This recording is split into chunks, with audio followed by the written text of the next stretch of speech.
یہ آج سے 6 سال پرانی بات ہے۔ میں ایک درمیانے سائز کی کمپنی چلا رہا تھا۔ ہم لوگ امریکی کمپنیوں کو آئی ٹی سولوشن دیتے تھے۔ ہمارے سولوشن $10-15 مالیت کے ہوتے تھے، لیکن ہمارے گاہکوں کی تعداد زیادہ تھی۔ چنانچہ $10-15 ایک دوسرے کے ساتھ ضرب کھا کر بڑی رقم بن جاتے تھے۔ ہمارے کام کے ساتھ 300-350 لوگ وابستہ تھے۔ یہ لوگ اپنے گھروں میں بیٹھ کر کام کرتے تھے۔ ہم ان کا کام پل کرتے تھے اور اس کی نوک پلک سنوار کر اسے انٹرنیشنل سٹینڈرڈ کے مطابق بنا کر کمپنیوں کو بھجوا دیتے تھے۔ ہماری زندگی ہموار اور رواں چل رہی تھی، مگر پھر اچانک صدر اوباما نے پالیسیاں تبدیل کرنا شروع کر دیں۔ یورپ اور امریکہ میں پاکستان کا امیج مزید خراب ہو گیا، لہٰذا کمپنیوں کو جوں ہی پتہ چلتا تھا ہم پاکستانی کمپنی ہیں، وہ ہم سے رابطہ منقطع کر دیتے تھے۔ یہ سلسلہ بڑھتے بڑھتے وہاں پہنچ گیا جہاں ہمارا بزنس تیزی سے نیچے آنے لگا۔ ہمارے بینک اکاؤنٹ خالی ہو گئے، لوگ فارغ بیٹھ گئے اور ہم پریشانی سے ایک دوسرے کا منہ دیکھنے لگے۔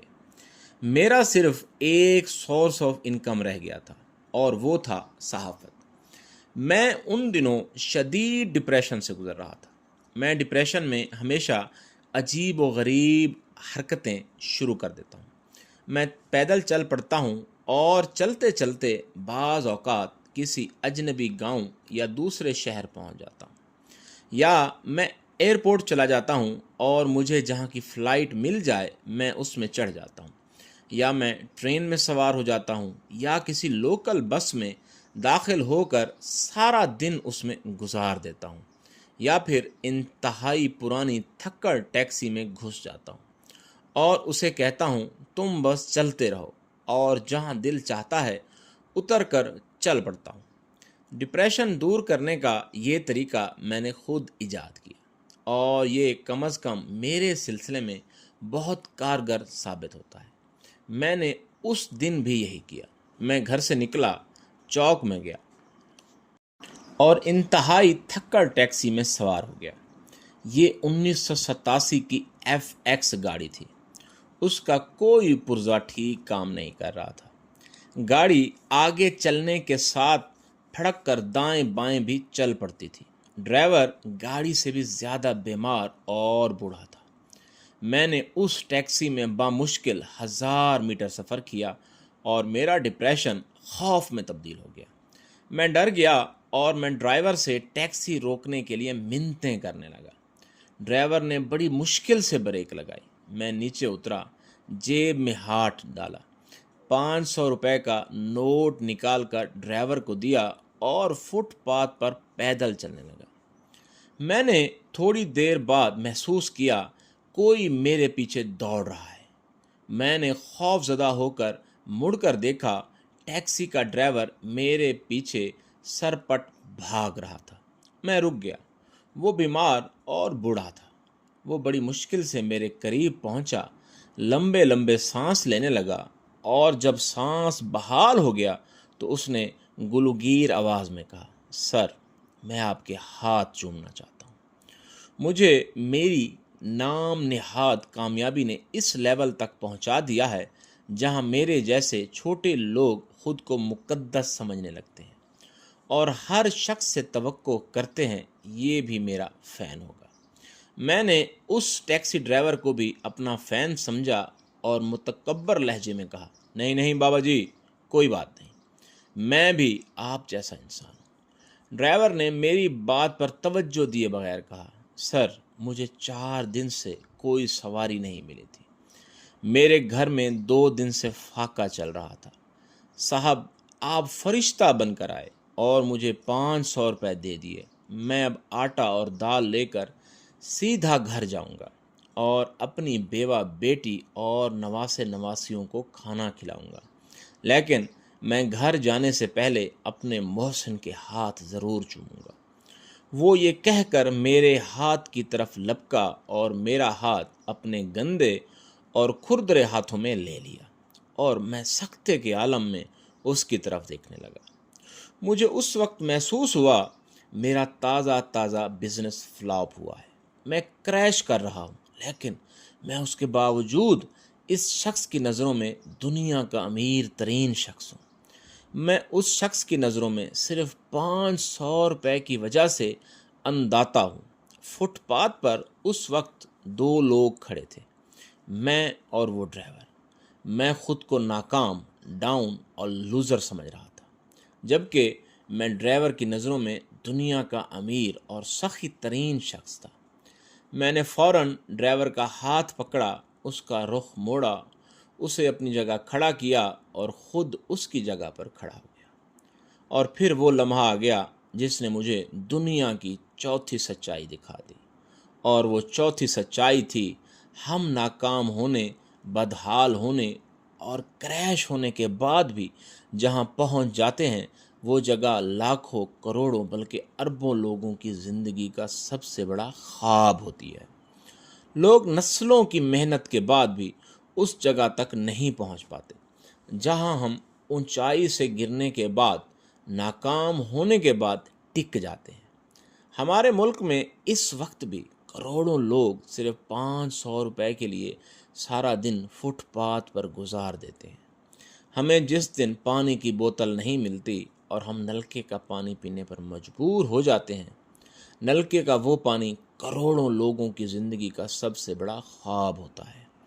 ہم آدھا برگر اپنی پلیٹ میں چھوڑ کر گھر آ جاتے ہیں۔ لاکھوں لوگ برگر کے اس ٹکڑے کے لیے پوری زندگی آسمان کی طرف دیکھتے رہتے ہیں۔ ہم ریسٹورینٹ میں ٹرائی کرنے کے لیے 4 ڈشیں منگوا لیتے ہیں، پسند نہیں آتی تو چھوڑ دیتے ہیں۔ دنیا میں اس وقت بھی ایسے کروڑوں لوگ موجود ہیں جو ایسے کھانوں کی صرف خوشبو سونگھنے کے لیے کچرا گھروں کا کچرا ادھیڑتے رہتے ہیں۔ ہم چائے کی جگہ کافی پیتے ہیں، لیکن ہمارے دائیں بائیں ایسے لاکھوں لوگ موجود ہیں جن کی نظر میں چائے دنیا کی سب سے بڑی عیاشی ہے۔ ہم رات سوتے وقت گندے مندے کپڑے پہنتے ہیں، ہمارے 4 سال پرانے سلیپر، ہماری ٹوٹی پھوٹی پلیٹیں، ہماری پھٹی ہوئی کتابیں، خراب کاپیاں اور ہمارے بچوں کے ناکارہ کھلونے، یہ بھی اربوں لوگوں کی زندگی کا سب سے بڑا خواب ہوتے ہیں۔ لوگ آٹے کے ایک تھیلے، گھی کے ایک ڈبے اور سر کے ایک دوپٹے کے لیے سارا دن لوگوں کی دہلیزوں پر بیٹھے رہتے ہیں۔ یہ لوگ اپنے کپڑے خود خرید سکیں، یہ جیب سے پیسے نکالیں اور دکان سے جو چاہیں خرید لیں، یہ مسرت ان کی زندگی کا سب سے بڑا خواب ہوتی ہے۔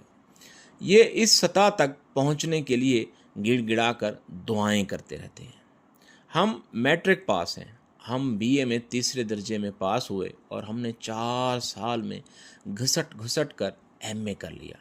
ہماری منتوں اور دعاؤں کے بعد کلرک کی نوکری ملی۔ ہمارے پاس صرف ایک سکوٹر یا ایک ٹوٹا ہوا سائیکل ہے۔ ہم ایف ایکس گاڑی چلا رہے ہیں۔ ہم 2 مرلے کے گھر میں رہتے ہیں، لیکن ہم نے کبھی سوچا دنیا میں کتنے لوگ ہیں جو 3 نسلوں سے 2 مرلے کے اس گھر کو ترس رہے ہیں۔ ممبئی اور کلکتہ میں آج بھی لاکھوں لوگ فٹ پاتھوں اور سڑکوں پر پیدا ہوتے ہیں اور پوری زندگی ان فٹ پاتھوں پر گزار کر انہی فٹ پاتھوں پر مر جاتے ہیں، اور میونسپلٹی کے سویپر ان کی لاشیں کچرا گاڑیوں میں لاد کر لے جاتے ہیں۔ آپ اپنی ٹوٹی ہوئی سائیکل خیرات کرنے کا اعلان کر دیں، آپ کے گھر کے سامنے دنگا ہو جائے گا۔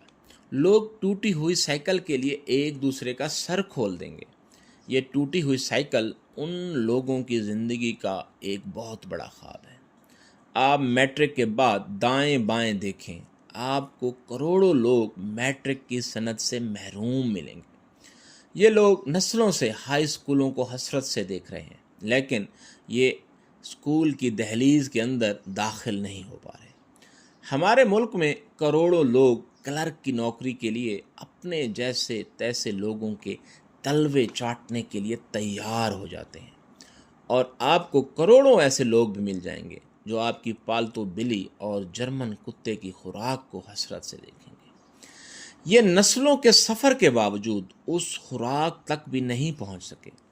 ہمارے ملک میں آج بھی 99% لوگ ہوائی سفر نہیں کر سکے، یہ ایئرپورٹ کے لاؤنج میں داخل نہیں ہوئے، 60% لوگ پوری زندگی کموڈ پر نہیں بیٹھے، اور کافی کا ذائقہ کیسا ہوتا ہے ملک کے 80% لوگ یہ بھی نہیں جانتے۔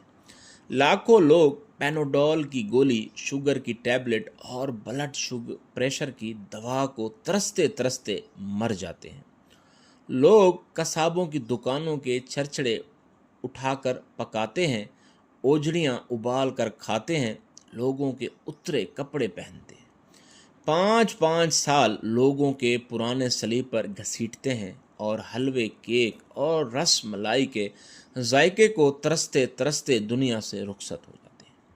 میں 5 سال پہلے کاغذ کی ایک سائڈ پر لکھا کرتا تھا۔ مجھ سے ایک دن میرے ایک ملازم نے کہا، آپ مجھے یہ کاغذ دے دیا کریں۔ میں نے پوچھا کیوں؟ وہ بولا، سر میں اپنی بیٹی کو دے دیا کروں گا، وہ کاغذ کی صاف سائڈ پر ہوم ورک کر لیا کرے گی۔ میں نے اس کی بیٹی کی کاپیوں اور کتابوں کا خرچ اٹھا لیا اور کاغذ کی دونوں سائڈوں پر لکھنا شروع کر دیا، اور میں نے ریسٹورنٹ میں پلیٹ میں کھانا نہیں چھوڑا، پیک کرواتا ہوں، چوکوں میں کھڑے بچوں کو دیتا ہوں۔ ہم نے کبھی سوچا ہم زندگی میں جس ناکامی، جس محرومی اور جس زوال کو زوال سمجھتے ہیں، وہ زوال، وہ محرومی اور وہ ناکامی کتنے لوگوں کی زندگی کا سب سے بڑا خواب ہوتی ہے۔ لوگ نسلیں خرچ کر کے بھی اس کھجور تک نہیں پہنچ پاتے جس میں ہم آسمان سے گر کر اٹک جاتے ہیں، اور باقی زندگی شکووں میں گزار دیتے ہیں۔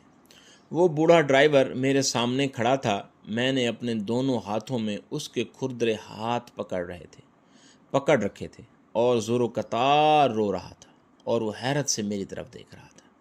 وہ حیران تھا، میری جیب میں جب 500 روپے کے نوٹ ہیں تو پھر میں کیوں رو رہا ہوں؟ میں کیسے دکھی ہو سکتا ہوں؟ میں اسے کیسے بتاتا میں ناشکری کے مرض میں مبتلا ہوں، اور ناشکری ایک ایسا کینسر ہے جس کا علاج بڑے سے بڑے ڈاکٹر کے پاس بھی موجود نہیں۔